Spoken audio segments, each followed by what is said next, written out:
할렐루야, 할렐루야. 2024년 1월 첫 번째 주 예배에 오신 여러분들을 주님의 이름으로 환영하고 축복합니다. 처음이란 말들은 언제나 우리에게 설렘과 선한 어떤 기운을 주는 것 같습니다. 2024년 이 첫 번째 처음의 예배, 2024년 마지막 예배를 드릴 때까지 지금보다 더 충만한, 지금보다 더 풍성한 그 은혜로서 채워가신 하나님을 기대함으로 나갈 수 있는 저와 여러분 되시기를 주님의 이름으로 축복합니다. 사랑하는 에바라위 청년 여러분, 이 시대를 막론하고 이 유사 이래로 이 사람이 사람을 안타깝게 속이는 경우가 참 많이 있는 것 같습니다.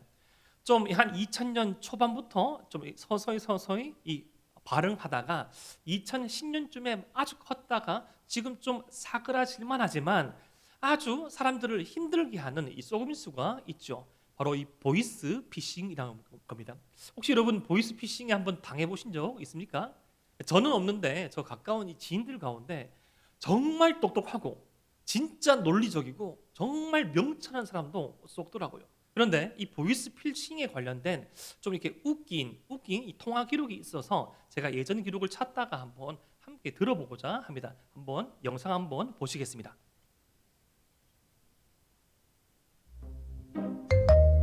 오명규 수사관을 사칭한 사람이 본인 맞나요? 예, 저 맞습니다. 좀 사이트에 오명규 수사관이나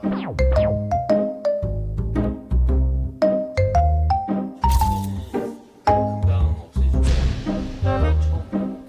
가가 같이 일하던 공범들의 반응은 어땠어요? 저한테 처음에 그 동영상을 보여주면서 알려주었고요. 웃기다고.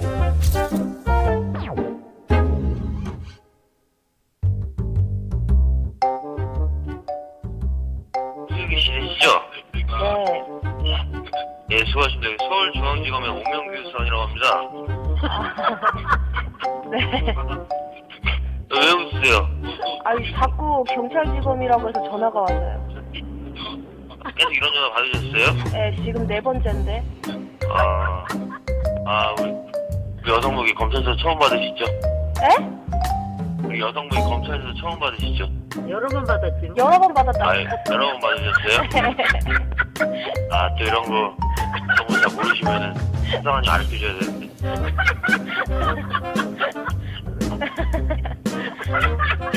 왜 또 어떤 잘못을 질렀어요?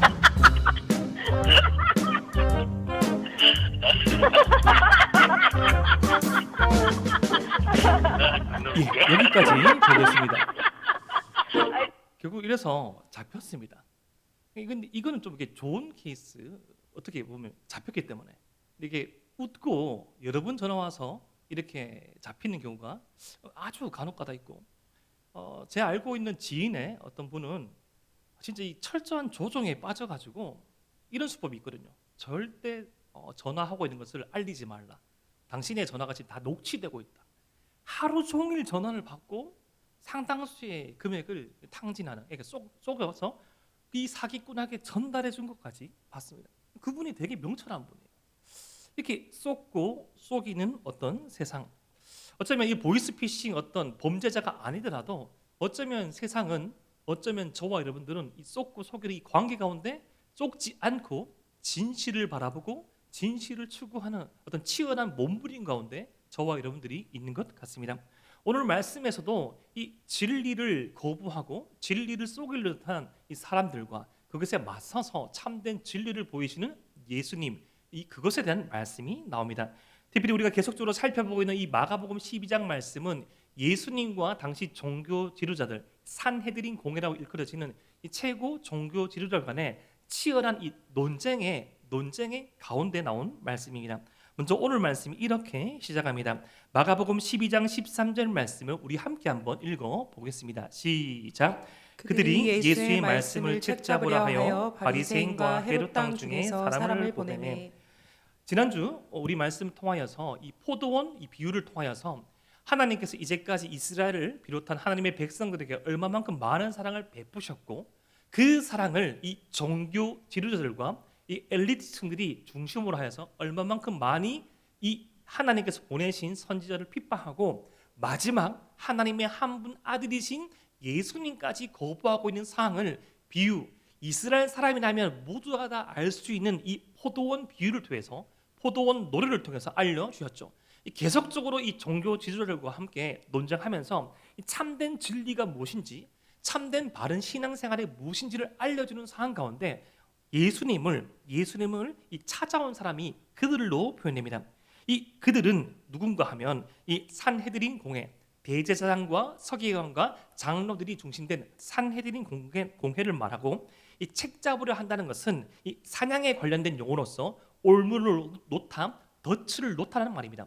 예수님께 어떤 덫을 놓아서 예수님을 이 범죄를 저지르게 하려고 사람을 보내었다고 합니다. 그런데 이 사람을 보낸 주체가 바리새인과 헤롯 당이라고 나와 있습니다. 이들은 본래 정치적으로, 종교적으로 절대 하나 될 수 없는 사이입니다.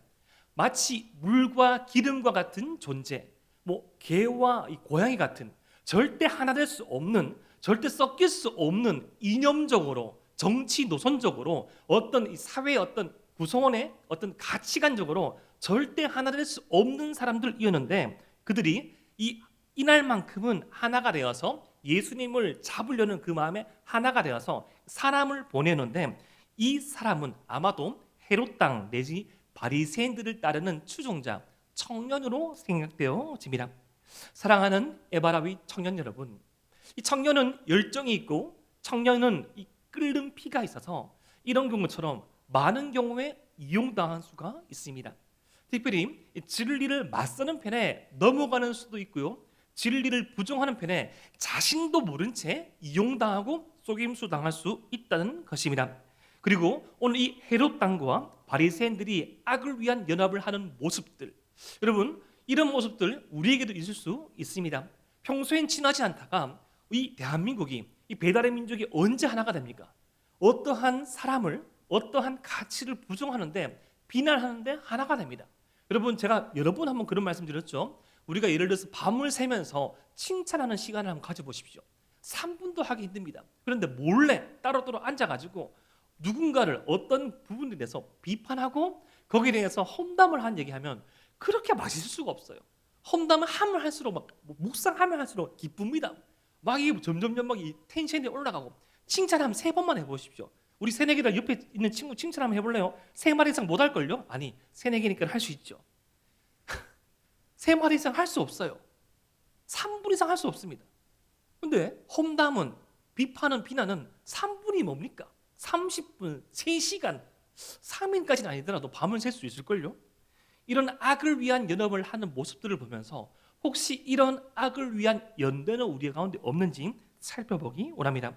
이렇게 악을 위한 연합 가운데 이용당하고 보내진 청년들이, 사람들이 예수님께 나와서 이렇게 말합니다. 우리 마가복음 12장 14절 말씀을 한 목소리로 크게 한번 읽어보겠습니다. 시작. 와서 이르되 선생님이여 우리가 아노니 당신은 참되시고 아무도 꺼리는 일이 없으시니 이는 사람을 외모로 보지 않고 오직 진리로서 하나님의 도를 가르치심이니이다. 가이사에게 세금을 바치는 것이 옳으니까 옳지 아니하니까. 여러분 이 말씀 딱 읽어보면 무엇이 느껴집니까? 이 사기의 느낌이 스물스물 올라가지 않습니까? 여러분 원래 혓바닥이 길면 굴할 가망이 많다고 명화 타짜에 나옵니다. 거짓말은 말이 길어요. 이렇게 어떻게 생각하냐 딱 물어보면 좋아요라고 딱 말하면 되는데 뭐도 하고 뭐도 변명할 수가 굉장히 많습니다.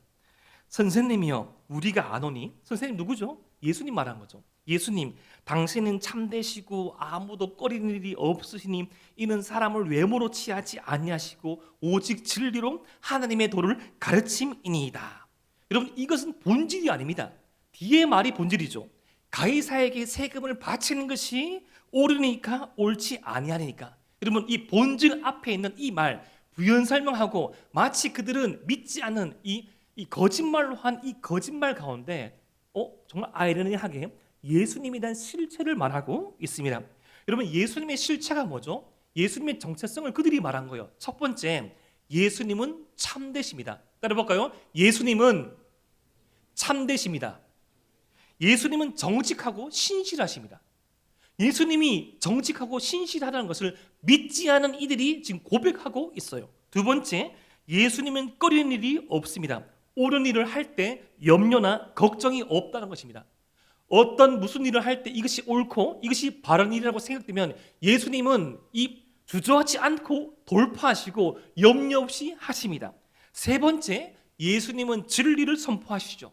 예수님은 사람의 외모를 취하지 아니하시고 오직 진리, 하나님의 말씀만, 하나님의 길만 가르칩니다. 그 사람의 어떤 외모나 형편을 보고 이 사람의 어떤 정치적인 명망이나 사회적인 위치를 보고 이분한테 이런 말 하면 좀 기분 나쁘겠지, 이분한테 이런 말 하면 좀 너무 큰 도전이 되겠지라고 생각하지 않고 하나님의 말씀이 필요한 자에게 하나님의 말씀을 전하는 이가 바로 예수님인데, 예수님께서 참되시고 예수님께서 진실되시고 예수님께서 꺼리는 일이 없으시고 예수님께서 하나님의 말씀만을 전한다는 이 팩트를, 그 사실을 믿지 않는 악을 위한 연합한 이 청년들이, 악을 위한 연합을 한 바리새인과 헤롯 당으로부터 보냄을 받은 자들이 하고 있다는 것입니다. 그런데 이렇게 구구절절 다 맞는 말만 하고 있는데 왜 이렇게 이들이 예수님께 착한 말, 맞는 말만 할까요? 사랑하는 에바다윗 청년 여러분, 이 보이스피싱 같은 경우에 사람을 아주 안 좋은 상황, 뭐 딸이 잡혔다, 지금 어떤 이 사기에 걸려가지고 통장을 못 쓴다, 이런 부정적인, 절대적으로 부정적인 이 상황을 말해놓고 현금을 이출해서 전달하게 하지만 이것은 하수입니다. 여러분, 고수는 사람을 아주 기분 좋게 합니다. 사람을 아주 착각하게 만들어요.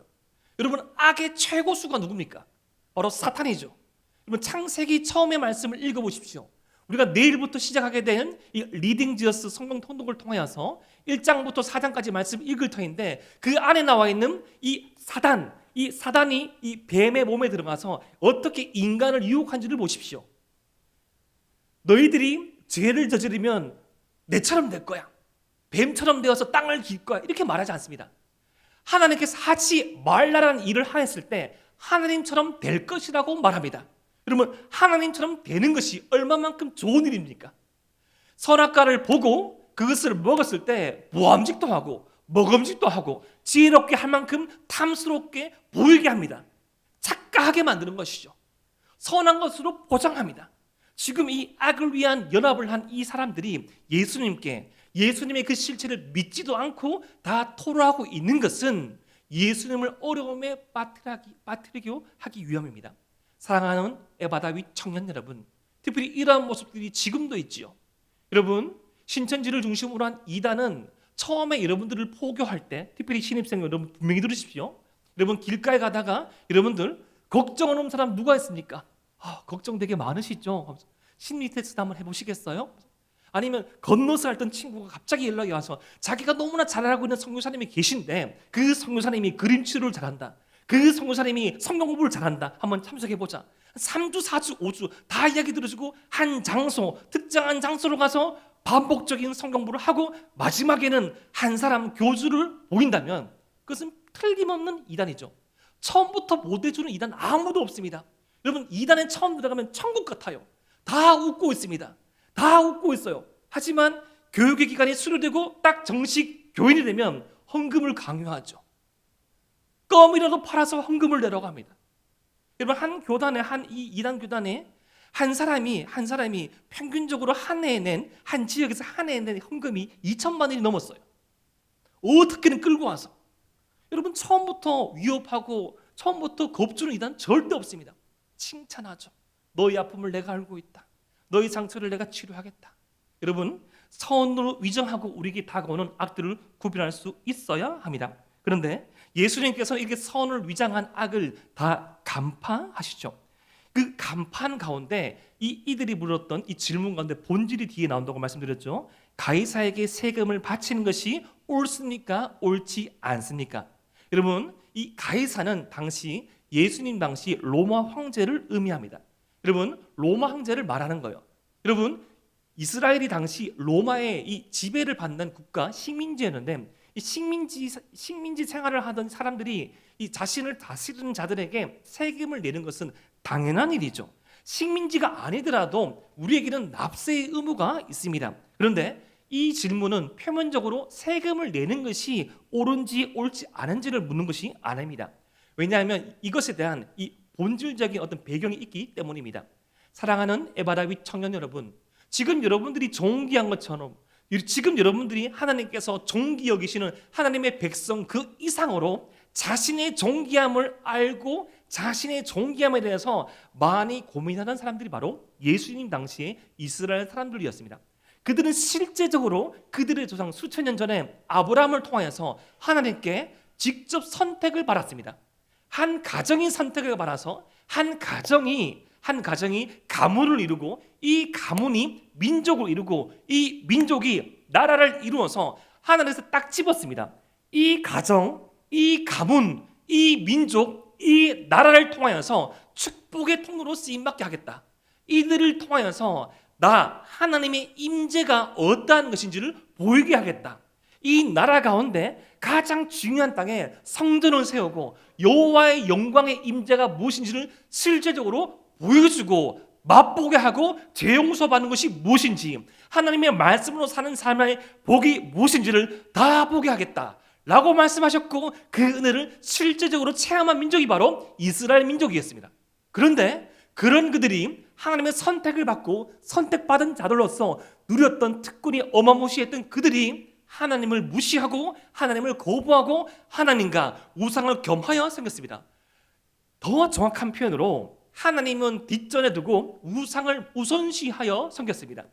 그냥 이렇게 하나님만 섬기면 시대에 뒤떨어질 것만 같고 그냥 이렇게만 하나님만 믿으면 이 너무나 각축을 벌이고 있는 이 열강의 세력의 다툼 가운데 도태될 것 같아서 이 열강들이 이 이방들이 섬기고 있던 이방의 우상들을 끌고 와서 그들도 섬기고 그들에게 먼저 예배하고 하나님께도 예배하는 모습을 보였습니다.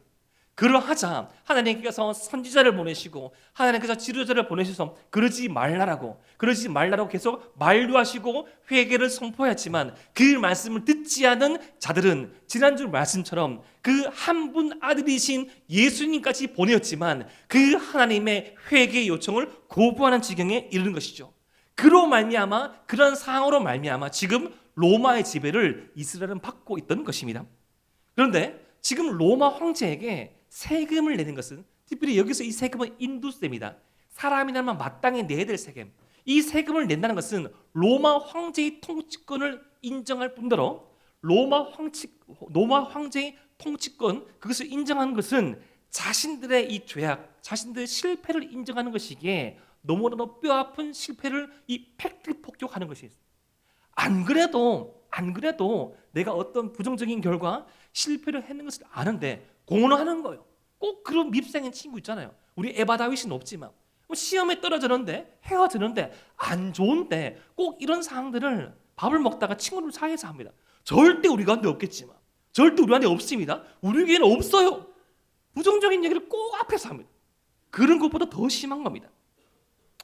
이 질문은 더 심각합니다. 나중에 여러분이 결혼을 해서 아이 나오면 꼭 그런 질문들을 하시는 부모님이 계십니다. 엄마가 좋아, 아빠가 좋아. 절대 하지 말아야 합니다. 혹시 우리 신입생들 들어봤습니까? 엄마가 좋아, 아빠가 좋아. 한 번도 안 들어봤어요? 죄송합니다. 이것보다 더 무서운 질문이 있습니다. 나중에 결혼해서 이렇게 묻는 거죠. 결혼해서 엄마가 물에 빠지고 아내가 물에 빠지면 누굴 먼저 구하겠느냐? 이런 질문은 절대 하면 안 됩니다. 정말 난감하죠. 근데 이것보다 더 난감한 질문이 지금 가이사에게 세금을 바치리까 바치지 말리리까. 이렇게 질문하자 예수님께서 대답하지 않으시자 이 되묻고 다시 반복해서 공격합니다. 마가복음 12장 15절 말씀. 우리가 바치리까 말리리까. 썽을 내는 거예요. 바치리까 말리리까. 빨리 예수님의 입에서 어떠한 대답이 나오길 기대하고 있는 것이죠. 만약에 바치라고 말하면 예수님은 하나님의 통치를 인정하지 않는 친로마 제국주의자가 되는 것이고, 바치지 말라라고 말하면 로마 정부의 통치권을 거부하는, 당시 로마 정부는, 로마 제국은 이 포용적인 정책을 이루었지만 단 하나 로마 황제의 통치권을 거부하는 자들은 철저하게 죽였던 이 정책을 이용하여서 예수님을 바로 죽일 수 있는, 지금 여기서 잡아서 죽일 수 있는 그 당위성을 노릴 수 있는 대답을 하실지 기다리고 있는데 예수님께서 어떻게 대답하십니까? 예수께서 그 외식함을 아시고 선함을 위장하여서 악함으로 다가오는 그들의 실체를 아시고 이렇게 물으십니다. 어찌하여 나를 시험하느냐? 참되고 진실을 내며 하나님의 말씀 위에 선 예수님께는 지혜가 있고 분별력이 있는 것입니다. 뭐라고 말씀하시죠? 데나리온 하나를 가져다가 내게 보이라 하시니. 데나리온 하나를 가져다가 나에게 보이라 하시니. 예수님께서는 이미 그들의 마음을 다 알고 계셨습니다. 예수님께서는 그들의 속마음을 다 알고 계셨습니다. 사랑하는 에바라위 청년 여러분, 하나님을 사랑하는 자, 하나님의 말씀이 그들의 가슴 속에 있는 자, 주의 말씀 붙잡고 몸부림치는 자의 삶에는 분별력이 있습니다. 아멘이십니까? 여러분, 언제 여러분들의 분별력이 사라집니까? 언제 여러분들이 어떤 선택을 해야 할지 하지 말아야 될지 이 선택의 장애에 놓이게 되십니까? 어떤 때이죠? 하나님과의 관계가 멀어질 때, 내가 어떤 관계의 중심, 세상의 관계의 중심, 어떤 인사, 어떤 내 일이 잘 풀리고 내가 참 내 사랑이 결과물이 보인 것만 같고 내가 속속되게 하는 사업이 확장되어지고 많은 사람의 인기와 많은 사람의 찾은 가운데 있다 하더라도 그 마음의 중심에 하나님을 향한, 하나님을 위한 그 사랑의 마음이 없으면, 그 마음의 중심에 하나님의 임재가 없으면 허무함이 있고 지혜가 없습니다.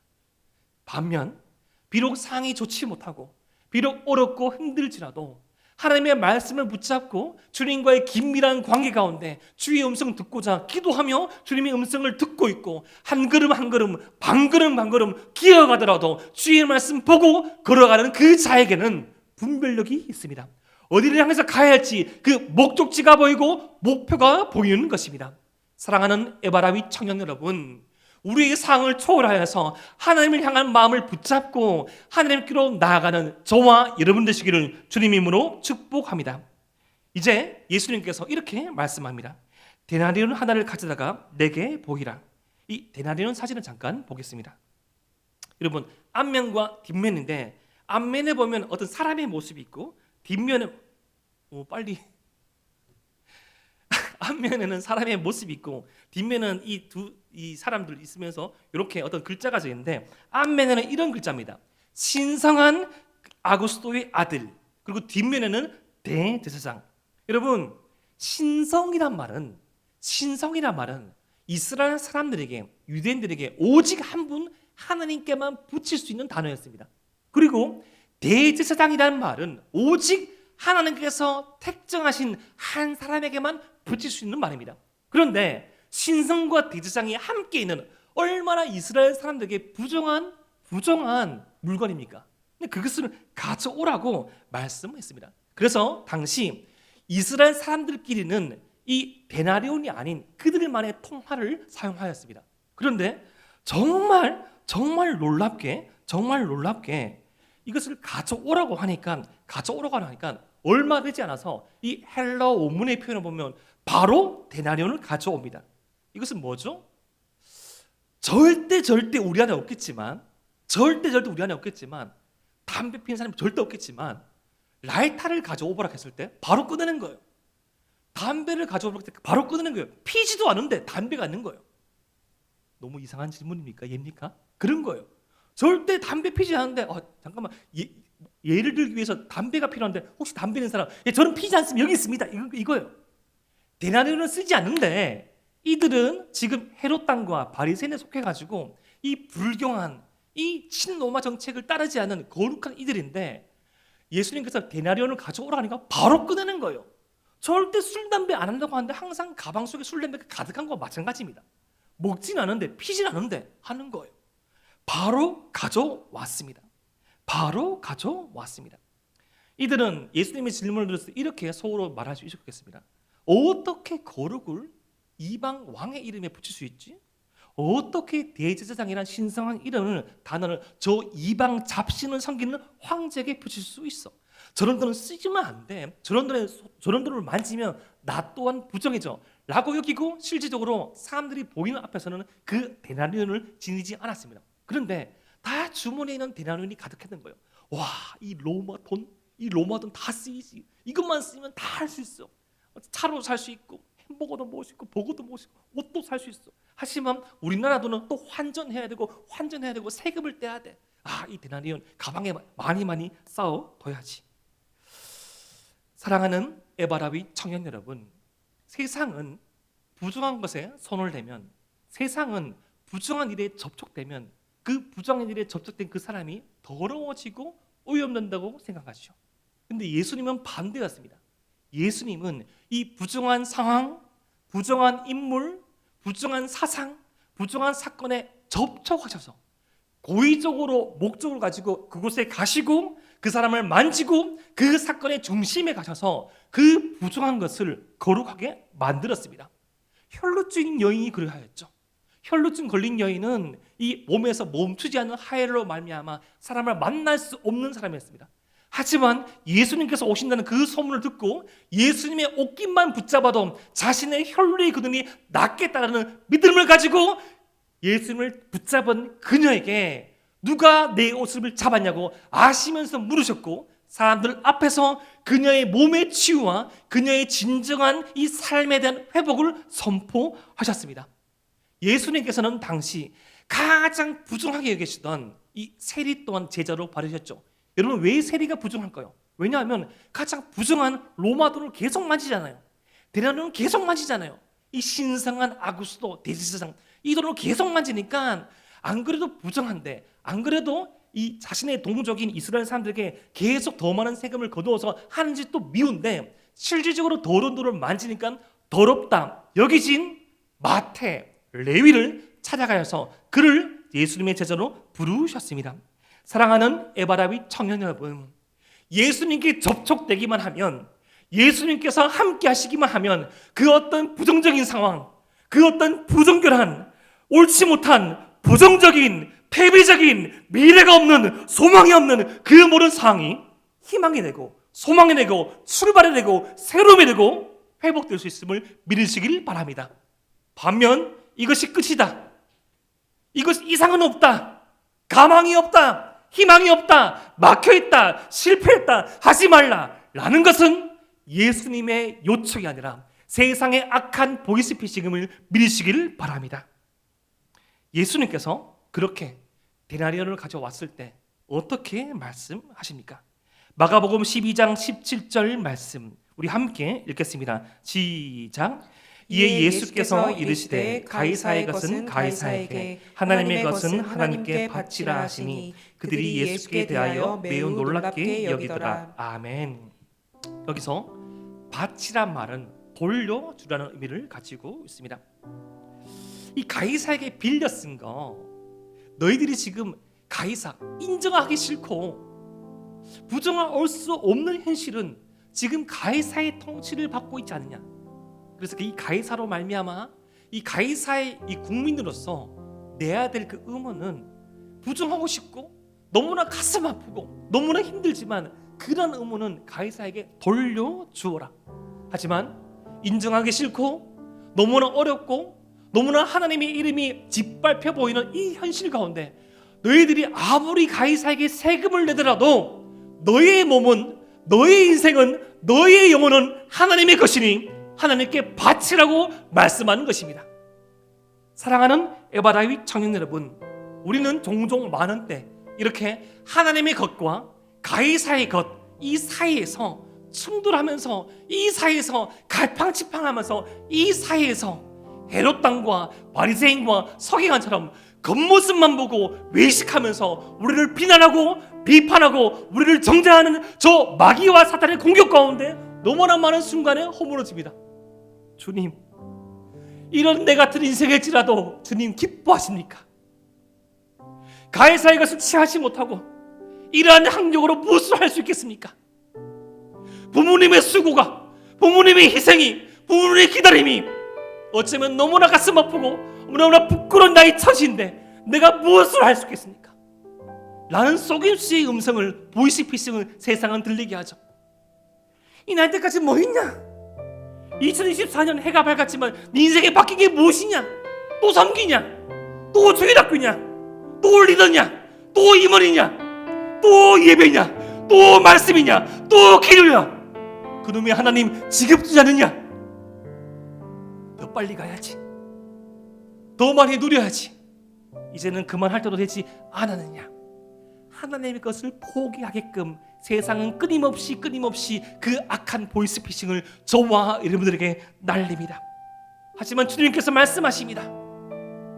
때로는 우리가 살고 있는 이 체제와 사상과 이 어려운 상황이 있을지라도 우리가 그것을 인정하여서 수긍한 것은 아니지만 할 것은 하고, 하지만 영원히 뺏길 수 없고 영원히 바뀔 수 없는 그 본질, 우리의 삶은, 우리의 삶의 중심은, 나의 생명은, 나의 영혼은, 나의 삶의 목표는 하나님께 드리라. 여러분, 내일부터 출근할 그 직장의 상사 선하십니까? 예배를 마치고 돌아갈 여러분의 가정은 어떠합니까? 여러분들의 부모님이 믿거나 믿지 않거나 항상 행복하십니까?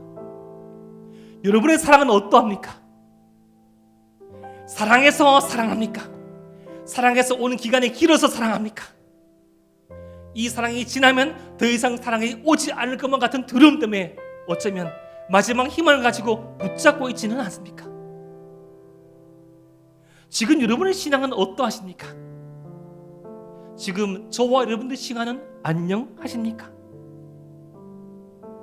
우리는 항상 이렇듯 어려운, 정말 말로 측량할 수 없는 가이사가 지배하는 듯한 세상 가운데 살아갑니다. 하지만 절대로 우리의 삶은 이 세상에서 분리되며 살아갈 수는 없습니다. 그러나 우리 주님께서 세상과 분리된 삶이 아닌 구별된 삶을 살라고 말씀합니다. 어렵죠, 힘들죠, 외롭죠, 괴롭죠. 특별히 청년의 시기, 여러분 너무나 미안하지만 우리 오늘 이렇게 처음 정식으로 예배를 드리는 우리 에바다, 우리 신입생, 이 에바다 후배들에게 너무나 미안하지만 여러분들의 삶은, 여러분들의 형편은, 여러분들의 신앙생활은 시간이 지나면 지날수록 더 어려워지고 힘들어지고 그 신앙을 지키기가 너무나 힘든 상황이 올 것입니다. 가이사의 지배는 더 커져갈 것입니다. 하지만 그 가이사의 지배가 커져갈지라도 절대로 빼앗길 수 없고 절대로 바뀔 수 없는 단 한 가지 사실은 이 땅의 진정한 왕이 하나님이시라는 사실입니다. 저와 여러분들의 진정한 통치자가 하나님이라는 사실, 우리는 하나님의 것이라는 이 사실은 바뀌지 않는다는 것입니다. 분리가 아닌 구별되는 삶을 살아갈 수 있다는 것입니다. 세상과 분리되지 않고 구별되는 삶, 그 삶을 가장 처절하게 살아가신 그분이 바로 예수님이십니다. 오늘 이 말씀을 통해서 우리 마음에 새기고 살아내야 할 말씀, 우리는 세상 속에서 구별되는 삶을 살아야 합니다. 최고의 본 바로 예수님이시죠. 여러분, 예수님이라고 하여서 그 어떠한 일들이 너무나 쉽고 그 어떠한 믿음의 순종이 너무나 쉬웠던 분이 아닙니다. 여러분, 예수님이라 하여서 어떤 프로그램처럼 자동적으로 업데이트되고 내 의지와 상관없이 하나님의 말씀이 항상 외워지고 절대로 아닙니다. 여러분, 예수님께서는 자신께서 자의적인 판단보다 그 예수님의 모든 행동에 기반에는 말씀이 있었습니다. 여러분, 예수님이 하나님의 아들이라 해서 태어나자마자 말씀 다 깨닫고 외우고 아닙니다. 우리 예수님도 말씀을 배우셨고 말씀에 기반한 삶을 사셨고 흔들릴 때마다, 외로울 때마다, 어려울 때마다 그때 기도하였습니다. 특별히 마가복음에서는 예수님 딱 3번 기도하신다고 나와 있습니다. 3번만 기도하신 것이 아니라 기도가 무엇인지를 보여줍니다. 사람들의 인기가 하늘을 찌를 듯 할 때, 인기에 휩싸여서 하나님과 나 사이가 멀어지려고 할 때 예수님께서 새벽 5일로 미명에 기도하셨습니다. 예수님께서 500여 기주기 후에 많은 사람들이 찾을 때 홀로 묵묵히 산 위에서 기도하시고 폭풍 가운데 휘말려 있는 제자들을 찾아오셨고, 예수님께서 십자가 죽음을 앞두고 겟세마네 동산에서 누가복음의 표현을 따지면 땀이 피로 바뀔 정도로 진정을 다해서 기도하셨습니다. 예수님께도 쉬운 것이 없었어요. 여러분, 예수님께도 쉬운 것이 없었습니다. 말씀을 외우며 말씀을 읽으며 기도하며, 아버지여, 이 잔을 옮길 수 있으면 하실 수 있거든 옮겨주시옵고, 아니 하나님의 뜻이면 이루어지게 하여 주시옵소서. 예수님께도 십자가와 고난의 길은 힘든 것이었습니다. 예수님도 너무나 외롭고 어려웠던 길, 그 말씀과 기도로 살아가시면서 자신의 사명을 잊지 않고 살아감으로써 살아갈 수 있었던 것입니다. 여러분, 2024년도가 밝았습니다. 저와 여러분들의 신앙을 받쳐주고 저와 여러분들의 신앙의 건강성을 이루어줄 그 출발점은 말씀과 기도입니다. 들려진 말씀뿐만 아니라 읽은 말씀, 외운 말씀, 붙잡은 말씀, 그 말씀에 의거한 기도. 여러분, 왜 기도가 힘들까요? 들릴 말씀이었거든요. 왜 기도가 힘들까요? 나와 하나님 사이에 추억이 없거든요. 여러분, 추억이 많으면, 고난이 많으면, 고생이 많으면 오랜만에 만나도 10년 만에 만나도 20년 전에 만나도 어제 만난 것처럼 할 말이 너무나 많습니다. 몸이 떨어져 있어도, 비록 몸은 떨어져 있지만 그 마음이 하나가 되었기에, 한 가지 목표, 한 가지 방향을 보고 걸어갔기에 할 말이 너무나 많은 것입니다. 그렇게 우리는 말씀과 기도로 주님이 내 안에, 내가 주 안에 관한 삶을 살 수 있고, 한 걸음 뒤도 알지 못하는 2024년들을 그 누구보다 힘있게 살아갈 수 있는 것입니다. 오늘 말씀을 통해서 우리의 삶의 결단의 길을 소망합시다. 우리를 향한 악한 보이스피싱이 넘치는 이 세상 가운데 우리 주님처럼 세상 가운데 구별된 삶을 살아갈 수 있는 말씀과 기도의 사람이 되게 하여 주시옵소서. 우리의 삶을 이끄는 것이 세상이 말하는 욕망이 아니라 하나님께서 기뻐하시고 나 자신도 선하게 살아갈 수 있는 사명이 되게 하여 주시옵소서. 그 사명을 따라가며 그 사명을 따라 살아갈 수 있는 말씀과 기도의 사람이 되기를 소망하는 저와 여러분 되시기를 주님의 이름으로 축복합니다. 기도드립니다.